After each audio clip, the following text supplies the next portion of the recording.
న్యాయవాద కోర్సు చదువుతూ నీచాతి నీచంగా వ్యవహరించి మరో అమ్మాయి జీవితాన్ని నాశనం చేయడానికి ప్రయత్నించిన దంపతుల విషయంలో దర్యాప్తు కొనసాగుతున్నట్లు చంద్రగిరి డీఎస్పీ నర్సింగప్ప తెలిపారు. తోటి విద్యార్థినిపై అత్యాచారానికి భర్తను భార్య ప్రోత్సహించిందని తెలిపారు. గంజాయి రాకెట్ వ్యవహారంతో సంబంధాలపై ఆరా తీస్తున్నామని అన్నారు. దీనికి సంబంధించి మరిన్ని వివరాలు మా ప్రతినిధి దామోదర్ అందిస్తారు. న్యాయవాద వృత్తిని అభ్యసిస్తున్న ఇద్దరు దంపతులు ఏకంగా గంజాయి అని ఇతర మత్తు పదార్థాలకు అలవాటు చేసి తమ స్నేహితురాలపైననే అత్యాచారానికి పాల్పడి ఆ అమ్మాయి వీడియోలు తీసుకు బ్లాక్మెయిల్కి పాల్పడిన సంఘటన తిరుపతి రూరల్ పరిధిలో జరిగింది. ప్రస్తుతం మనతో తిరుపతి చంద్రగిరి డిఎస్పీ నరసింహప్ప గారు ఉన్నారు. ఆయన అడిగి మరిన్ని విషయాలు తెలుసుకుందాం. సార్ చెప్పండి, ఈ కేసుకు సంబంధించి అసలు ఏం జరిగింది? ఈ న్యాయవాద వృత్తి అభ్యసిస్తున్న వీళ్ళు ఏ ప్రాంతానికి సంబంధించిన వారు? ఎందుకు ఆ అమ్మాయిని ట్రాప్ చేసి ఈ విధంగా బ్లాక్మెయిలింగ్ పాల్పడ్డారు? ఈ సంఘటనలో ప్రణవకృష్ణ అనేటువంటి ఒక మహిళ 34 సంవత్సరములు. ఈమె పద్మావతి మహిళా యూనివర్సిటీలో 5 years ఇంటిగ్రేటెడ్ లా చదువుతూ 3rd year చదువుతుంది. ఈమె డే స్కాలర్గా నేటివ్ చంద్రగిరి అయితే పుదిపట్లలో ఒక అపార్ట్మెంట్లో భార్యాభర్త ఉంటున్నారు. ఈమె డే స్కాలర్గా పద్మావతి మహిళా యూనివర్సిటీలో 3rd year 5 years లా ఇంటిగ్రేటెడ్ కోర్స్ చదువుతుంది. భర్త కృష్ణకిషోర్ రెడ్డి అని చెప్పి ఇతను కూడా ఎస్వి యూనివర్సిటీలో 5 years ఇంటిగ్రేటెడ్ లా కోర్సులోనే 4th year చదువుతున్నాడు. ఈమె ఈ ముద్దాయి అయినటువంటి ప్రణవకృష్ణ అనేటువంటి ఈ ఉమెన్ తన క్లాస్మేట్ అయినటువంటి ఒక కర్నూలు అమ్మాయిని, ఆ అమ్మాయి కూడా 3rd year చదువుతుంది, బీటెక్ ఇంటిగ్రేటెడ్ లా కోర్సు. ఆ అమ్మాయికి ఉన్నటువంటి అనారోగ్య సమస్య అంటే ఏదో ఆస్మా అని, తర్వాత అట్మాస్ఫియర్ కొంచెం ఇబ్బందికరంగా ఉందని, ఈ యొక్క అనారోగ్య సమస్యను ఆమె తెలివిగా ఎక్స్ప్లాయిట్ చేసుకొని, నీకు మా ఇల్లు పలానా పుదిపట్టులో ఉంది, అక్కడ అట్మాస్ఫియర్ బాగా కంజీనల్గా ఉంటుంది, ఫుడ్ కూడా మారిస్తే మనకు ఈ ఆస్మా నీకు ఉన్నటువంటి అనారోగ్య సమస్యలు తొలగిపోతాయని చెప్పి అమ్మాయిను పుదిపట్టులో వాళ్ళ ఇంటికి అప్పుడప్పుడు తీసుకుపోతూ వాళ్ళ భోజనానికి ముందు ఏదో ఒక మత్తు పదార్థాన్ని నీళ్ళల్లో కలిపి తాగించిన తర్వాత అమ్మాయి మత్తులోకి జారుకున్న తర్వాత తన భర్తతోటే ఆ అమ్మాయిని రకరకాలుగా లైంగిక వేధింపులకు గురి చేస్తూ ఉండింది. ఇది గత సంవత్సరం జూన్ నుంచి డిసెంబర్ దాకా ఈ వ్యవహారం జరిగింది.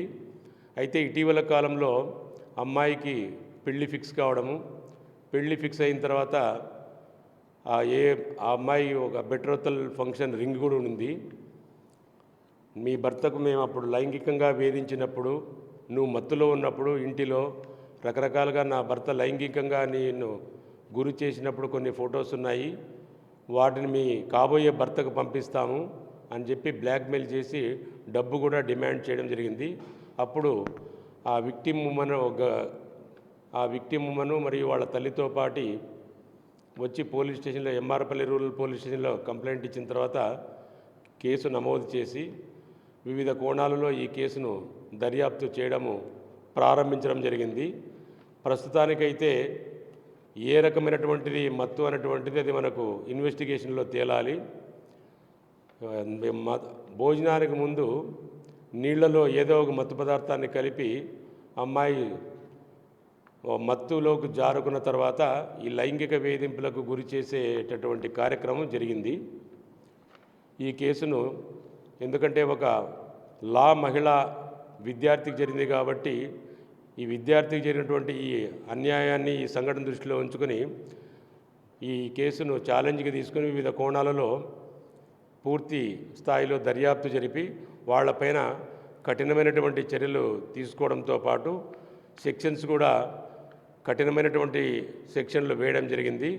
భవిష్యత్తులో ఏ విద్యాసంస్థలో అయినా ఇట్లాంటి వాళ్ళు ఉండి ఇటువంటి అమ్మాయిల సమస్యలను వాళ్ళు సాకుగా తీసుకుని ఇటువంటి ఎక్స్ప్లాయిటేషన్ గురి కాకుండా చూడాలి అన్నటువంటి ఆలోచనతోటి ఈ కేసును లోతుగా వివిధ కోణాలలో దర్యాప్తు చేసి కేసును ముందుకు కొనసాగిస్తాం. సరే, ఇంకో విషయం ఏదైతే ఈ ప్రణవి కృష్ణ కానీ ఆమె భర్త కానీ వాళ్ళ ఏజ్ చూస్తే ఒకరిది 34, 35 అంటే చదువుకునే వయసు ఏం కాదు, ఉద్యోగాలు చేసే వయసు. ఈ వయసులో వీళ్ళు వచ్చి ఇక్కడ యూనివర్సిటీలో చేరడము కావాలనే ఏదన్నా గంజాయి కానీ మత్తు మందులు ట్రాప్ చేయడానికి వీళ్ళు ఈ వృత్తిలో చేరారా? ఏదైనా ఈ కోర్సులో చేరి అమ్మాయిలను కానీ విద్యార్థులను కానీ ఈ విధంగా మత్తు మందుల అమ్మకానికి ఏమన్నా వాళ్ళు ఉపాధి ఎంచుకున్నారా దీని ద్వారా? ఈ సంఘటనలో కేసు దర్యాప్తు ప్రారంభించడమైంది.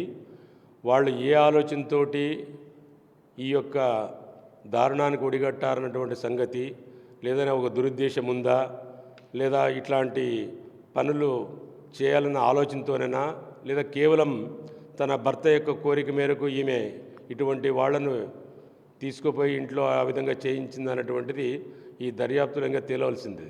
సరే, ఇంకో విషయం సరే, ఏదైతే అమ్మాయి వీడియోలు కానీ మీరు అన్నీ వాళ్ళ దగ్గర నుంచి సేకరించారా, లేకపోతే ఉన్నాయా లేదా, లేకపోతే బ్లాక్మెయిల్ బెదిరించడం కోసం ఇలా చేస్తున్నారని? అది ఉన్నాయా లేదా అన్న సంగతి కూడా ఇంకా దర్యాప్తులో తేలవలసింది. ఎందుకంటే ఒకవేళ దాని మేము ఐటీ యాక్ట్ కూడా అప్లై చేయడం, ఇన్ఫర్మేషన్ టెక్నాలజీ యాక్ట్ కూడా అప్లై చేయడం జరిగింది. ఈ దర్యాప్తులో వాళ్ళు కేవలం ఫొటోస్ ఉన్నాయని బ్లాక్మెయిల్ చేస్తూ డబ్బు కోసం ఈ విధంగా చేశారా, లేదా నిజంగా ఏదైనా దృశ్యాలు తీశారా అన్నటువంటిది ఈ దర్యాప్తులోనే ఇంకా తేలాల్సింది. చంద్రగిరి స్కూల్లో కానీ గతంలో ఇలాగ జరిగింది. ఏదైతే 2013-14 మధ్యలో అంటే ఈ ఎన్నికలకు ముందు ఓ స్కూల్ వద్ద అమ్మాయిని కూడా ఈ విధంగా ట్రాప్ చేసి అక్కడ ఉండే దుకాణదారుడు ఆ అమ్మాయిని తన లైంగిక అవసరాల కోసం వాడుకున్నాడు. ఇది పెద్ద రాజకీయంగా కూడా దుమారం లేపిన నేపథ్యంలో ఈ స్కూల్స్ వద్ద ఇలాంటి చోట్ల మీరు ఎలాంటి చర్యలు చేపట్టారు? ఈ గంజాయి అమ్మకందారులను కనుగొనడానికి ఎలాంటి చర్యలు తీసుకోబోతున్నారు? యాక్షన్ ప్లాన్ ఏదైనా పెట్టుకున్నారా చంద్రగిరి నియోజకవర్గ వ్యాప్తంగా? ఈ సంఘటన సంబంధించి కేసు నమోదైన తర్వాత ప్రాథమిక విచారణలో కొన్ని అంశాలు మాత్రమే వాస్తవాలు బయటికి రావడం జరిగింది.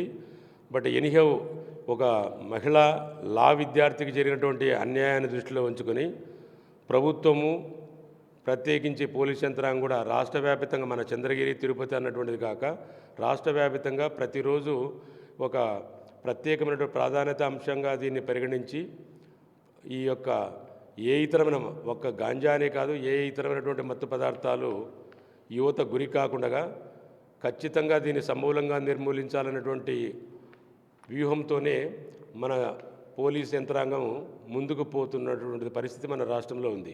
గంజాయి అమ్మకందారులు కానీ మత్తు మందుల అమ్మకదారులపై నిఘా పెట్టామని కూడా డిఎస్పీ నర్సింగప్ప గారు అంటున్నారు. కెమెరా పర్సన్ పురుషోత్తంతో దామోదర్, తిరుపతి నుంచి.